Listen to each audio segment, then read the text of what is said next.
ना ही मैं सूजी से बनाई हूँ, ना ही मैदा से बनाई हूँ। तो अभी बताइए मैं किस चीज़ से बनाई हूँ। तो ये है खरे स्नैक्स, जिसे मैं गेहूं के आटे से बनाई हूँ। बिल्कुल खस्ता करकरा और एकदम एक एक परत ऐसा जैसे कि एकदम घुल जाए, खुल जाए और मुंह में जाते जैसे लगे कि कुरकुरा सा। तो यहाँ मैं ले रही हूँ गेहूं के आटा, जो कि कप से मेजर कर रही हूँ, 2 कप है। और अब मैं इसमें डालूंगी half tea spoon mongrel, half tea spoon अजवाइन और 1 टीस्पून टेस्ट के अकॉर्डिंग नमक डालूंगी। इसके बाद इसमें मैं ऐड करूंगी चाट मसाला। अब इसे अच्छे से हाथों से मिक्स कर देना है। हाथ से जब मिक्स हो जाए तो बीच में गड्ढा कर दीजिए। उसमें 3 टीस्पून के करीब इसमें मैं रिफाइंड ऑयल यूज करूँगी। इसके बाद आटा को फिर से हाथ से मिलाते हुए और अच्छा सा मतलब मिक्स कर देना है, ताकि इसमें जो मोम है ना वो अच्छे से तैयार होगा तो हमारा ये स्नैक्स बहुत अच्छा बनेगा। मुट्ठी बांधिए तो जैसे कि बन जाए और खुल भी जाए, इस तरह का कुछ होना चाहिए मोम डालकर। और चलिए, पानी को बिल्कुल थोड़ा थोड़ा डालिएगा, एक बार में बिल्कुल नहीं डालिएगा। आटा का जो डोर लगाना है आपको क्या करना है, बिल्कुल सॉफ्ट भी नहीं होना चाहिए, बिल्कुल हार्ड भी नहीं होना चाहिए, एकदम बीच बीच वाला। और आटा हमारा लग चुका है, इसे 5 से 10 मिनट के लिए छोड़ दी हूँ। और ये देखिए आटा मेरा कुछ इस तरह का हुआ है। तो चलिए आगे की तैयारी करते हैं। यहाँ पे मैं ले रही हूँ कॉर्नफ्लोर। कॉर्नफ्लोर 3 टीस्पून के करीब ले रही हूँ। 3 से 4 टीस्पून के करीब मैं यहाँ रिफाइन ऑयल यूज करी हूँ। अब मैं बनाऊंगी इसके लिए सटा। सटा बहुत इंपॉर्टेंट है, ऑप्शनल है, ज़रूर बनाइएगा, तभी ये स्नैक्स आपका अच्छा खस्ता और परतदार बन के रेडी होगा।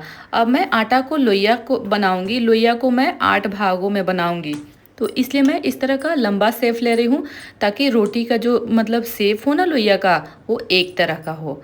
तो ये लंबा सा हो गया है, इसे 8 भाग में मैं कटिंग कर दूंगी। कभी भी आप पूड़ी पराठे कुछ भी ज़्यादा क्वांटिटी में बनाना हो तो आप इस तरह से कटिंग करके बनाएंगे ना तो एक साइज़ का निकलेगा। अब इसे गोल गोल लोइया ले लेना है करके। खाने के बाद आपको बिल्कुल भी नहीं पता चलेगा कि ये गेहूं के आटे से बना हुआ स्नैक्स इतना अच्छा तैयार हुआ है। तो इस तरह से आपको गोल गोल एक एक करके सारा लोइया को ले लेना है। यहाँ पे मैं 8 लोइया ले रही हूँ, क्योंकि 2 पार्ट में मैं इसे डिवाइड करूँगी, 4-4 पार्ट में। मतलब कि जैसे रोटी बेलते हैं ना उस तरह से आपको बेल लेना, हाथ को पुश करते हुए बेलना है, रोटी को बिल्कुल पतला बेलना है। एक चीज़ को और ध्यान देना है, आपको रोटी जब भी बेलिएगा ना तो आपको पतला पतला ही बेलना है, तभी ये स्नैक्स जो है ना बन के रेडी होगा। तो ये छोटी छोटी बातों को ना आपको ध्यान में रखते हुए बनाएंगे ना तो आपका ये स्नैक्स जो है ना बिल्कुल अच्छा बन के रेडी होगा। तो रोटी हमारा पतला सा एक बेल के तैयार हो चुका है। तो सेम प्रोसेस के तहत उसी तरह से और हल्का हल्का कॉर्नफ्लोर को आपको ऊपर से लगा लेना है। इससे क्या होगा कि रोटी को एक दूसरे के ऊपर रखेंगे ना तो आपका बिल्कुल नहीं सटेगा। आपको मैं रिजल्ट दिखाऊंगी सामने के मैं 8 रोटी बेली और 8 रोटी को एक दूसरे के ऊपर रख दी हूँ और कोई भी सटा नहीं है। मैं उसे उठाकर भी आपको दिखाऊंगी। तो इस तरह से हमारा 3 से 4 रोटी बिला चुका है। आज गर्मी भी बहुत काफ़ी था, लेकिन मैं सोची कि चलो बना देती हूँ, क्योंकि बच्चे बहुत जिद कर रहे थे। मैं ना रांची गई थी तो वहाँ पे ना तरह तरह का स्नैक्स जो है ना बना हुआ था, तो मैं उसे वहाँ पे देखी थी। तो वो मैदा से बना हुआ था, लेकिन मैं सोची कि चलो कुछ एक्सपेरिमेंट करती हूँ और इसे आटा से बना के दिखा दी। और ये देखिए 8 रोटी उठा के दिखाई, बिल्कुल नहीं टूटा है कुछ भी, क्योंकि बहुत लोग बोलते हैं गेहूं के आटा से बनाने से टूट जाता है, लेकिन आपके सामने बना रही हूँ, बिल्कुल भी नहीं टूटा है। ये जो सटा बनाई हूँ ना उसे रोटी के ऊपर एक परत के ऊपर परत की तरह लगा देना है। या तो चम्मच से लगाइए या हाथ से लगाइए। ऊपर से रोटी को फिर से रख देना है। फिर से उसी तरह से आपको धीरे धीरे करके, मुझे हाथ से कंफर्टेबल लग रहा है तो मैं हाथ से ही लगा रही हूँ।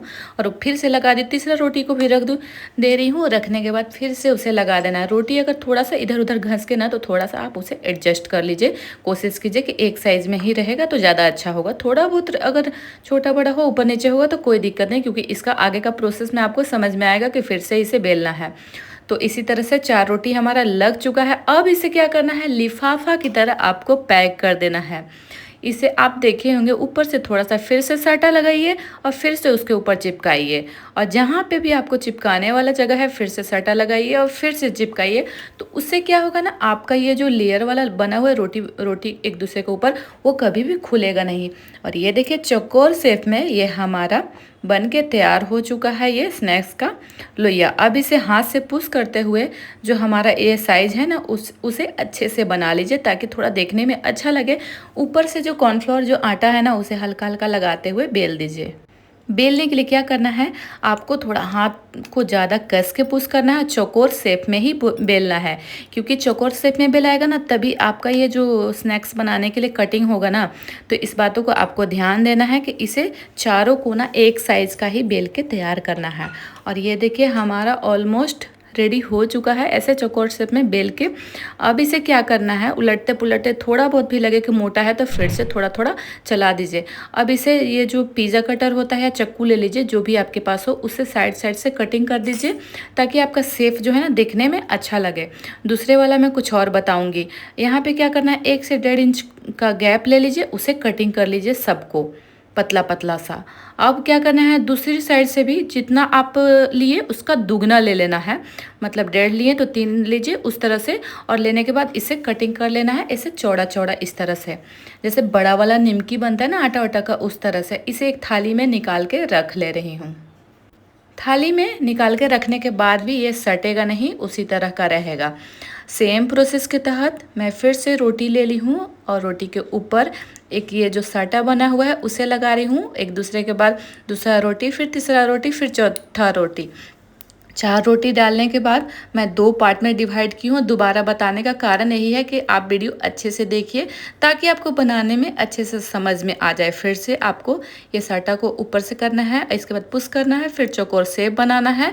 चौकोर शेप जब बन जाए ना अच्छे से तो हल्का हल्का कॉर्नफ्लोर लेना है और उसे हाथ से पुश करते हुए आपको बेल लेना है।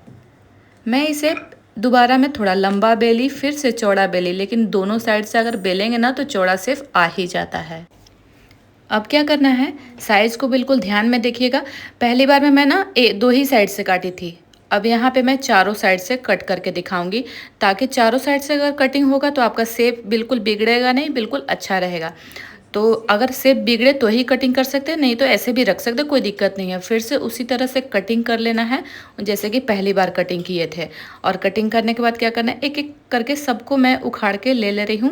और आप देख सकते हैं पहले एक एक करके उखाड़ी, ऐसे भी उखाड़ रही हूँ, फिर भी कोई सट नहीं रहा है। अब इसे भी रख दे रही हूँ। अब यहाँ गैस का फ्लेम को तेज़ कर दी हूँ और कढ़ाई बैठा दी। कढ़ाई गर्म हो जाए ना तो गैस का फ्लेम को इस टाइम पे आपको बिल्कुल मीडियम कर देना है। मैं एक छोटा सा लोइया डाल के चेक कर रही थी, तेल हमारा गर्म हो गया है। तेल को आपको बहुत ज़्यादा गर्म नहीं रखना है, जैसे कि समोसा छनाता है उस तरह का गर्म होना चाहिए, तभी डालिए। और डालते के साथ ही आपको उसे तुरंत उलटते पलटते रहना है, तभी ये जो खरे बन रहे हैं ना बिल्कुल खस्ता करारा एकदम कुरकुरा सा बन के रेडी होगा। और एक एक परत देखिए खुल खुल के ऐसे जैसे आपको दिख रहा होगा, जैसे खाजा वाला शेप होता है ना उस तरह से निकल जाता है। और बहुत ही अच्छा बना, मेरे बच्चे बहुत खाएं, 1 से 2 दिन में ही ख़त्म हो गया। और मुझे बोले मम्मी फिर से बना के रख देना, तो मैं तो अब दोबारा बना के स्टोर करूँगी ही। स्टोर करने का उपाय भी मैं आपको बताऊँगी। तो इसी तरह से दोबारा फिर से मैं डाल दी हूँ स्नैक्स को और इसे गैस का फ्लेम को मीडियम पे ही रखी हूँ ताकि अच्छे से अंदर पक के तैयार हो जाए, ताकि कोई भी कच्चापन ना हो, निमकी तोड़े तो आसानी से टूट जाए, वैसा बन के रेडी होना चाहिए।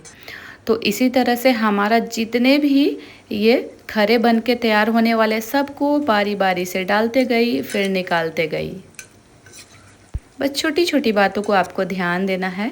यहाँ पे अगर आप गेहूं के आटे से बनाते हैं ना तो गैस का फ्लेम को बिल्कुल मीडियम पे रखिएगा और बहुत ही खस्ता करारा सा ये बन के रेडी होगा स्नैक्स। और हाँ, मैं बता रही थी कि आप इसे स्टोर करके महीनों तक रख सकते हैं, कभी भी शाम के चाय पे या कोई गेस्ट आ जाए तो उसे सर्व कर सकते हैं या बच्चों को भी दे सकते हैं।